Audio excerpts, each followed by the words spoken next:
You ask Tiger to solve. This deals with linear equations with one unknown.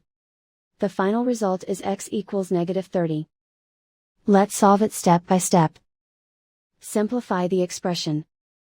Simplify the arithmetic. Group all constants on the right side of the equation. Add 62 to both sides. Simplify the arithmetic.